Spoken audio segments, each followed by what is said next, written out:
wind amongst the branches is good. I love the way it smells.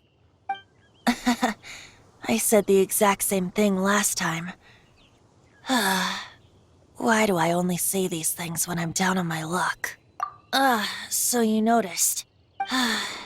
This isn't something I'm meant to discuss with ordinary people.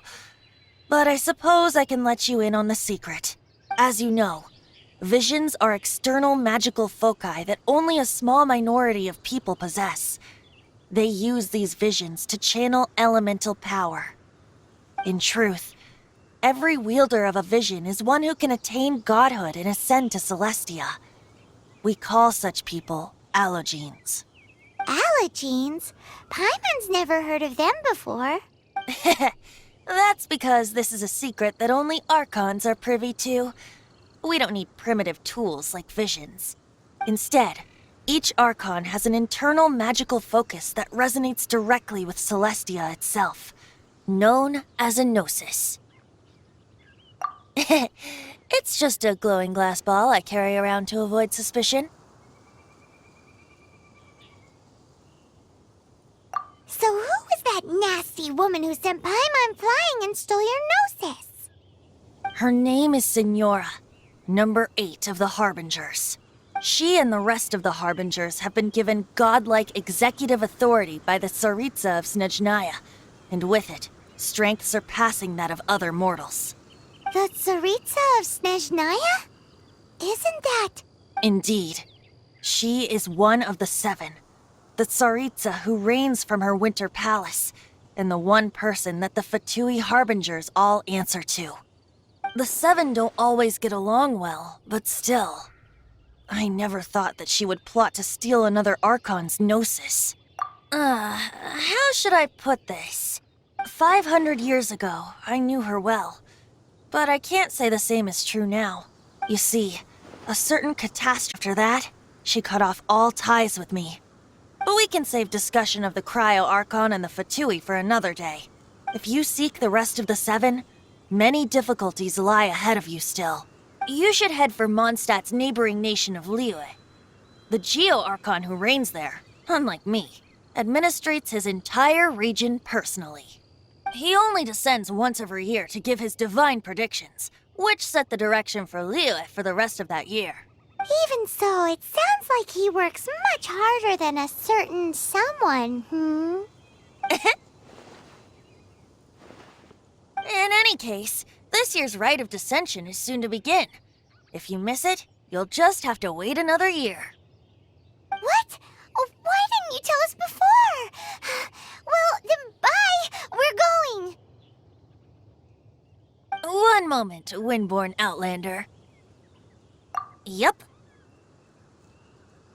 Traveler, as you set off on your journey once again, you must remember that the journey itself has meaning.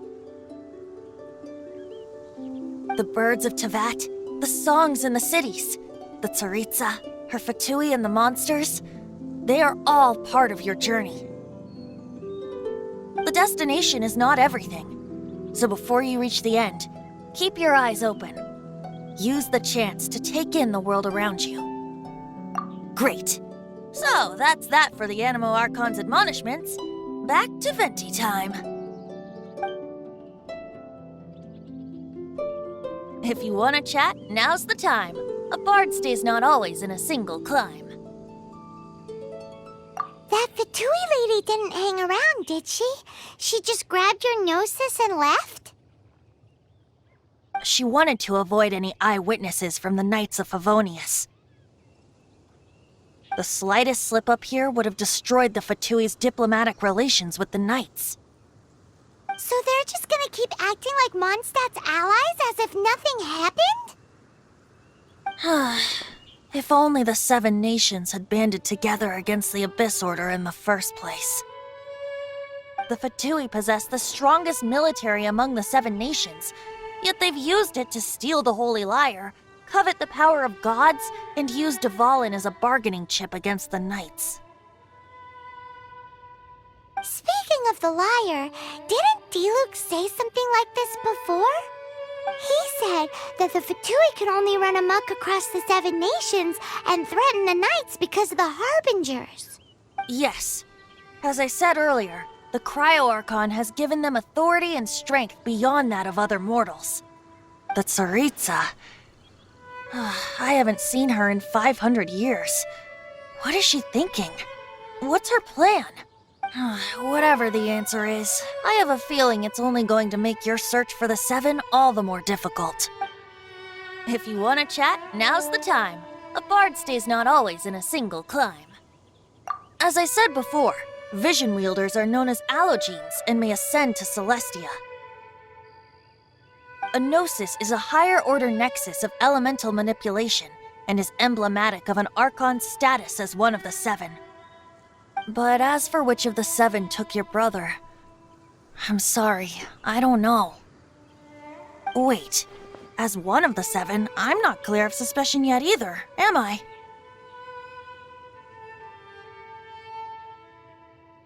Hang on a hot second.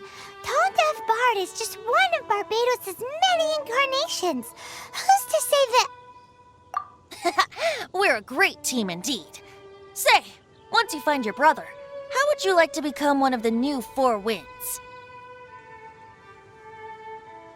You don't seem too into it.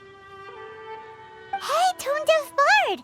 If being one of the 4 winds means free food, you can consider Paimon.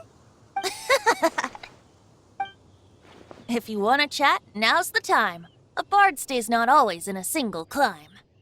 Up till the end, Dvalin remembered his duty as one of the 4 winds. As such, I don't intend to forcibly strip him of that duty and force my ideals of freedom onto him. I just hope that Dvalin will be able to choose for himself and understand what freedom is. Before I became an Archon, I too was taught the meaning of freedom in this way by a friend.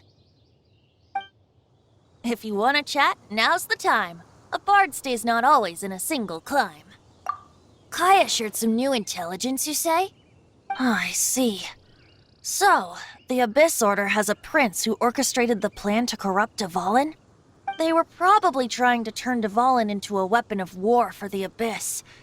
But that said, I have never heard of any such princess of the Abyss Order.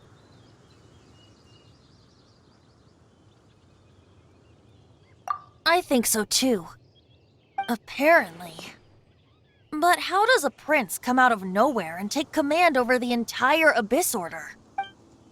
If you want to chat, now's the time. A bard stays not always in a single climb. Well then, best be off to Liyue. If the dissension ritual you failed to tally, then another year you must dally.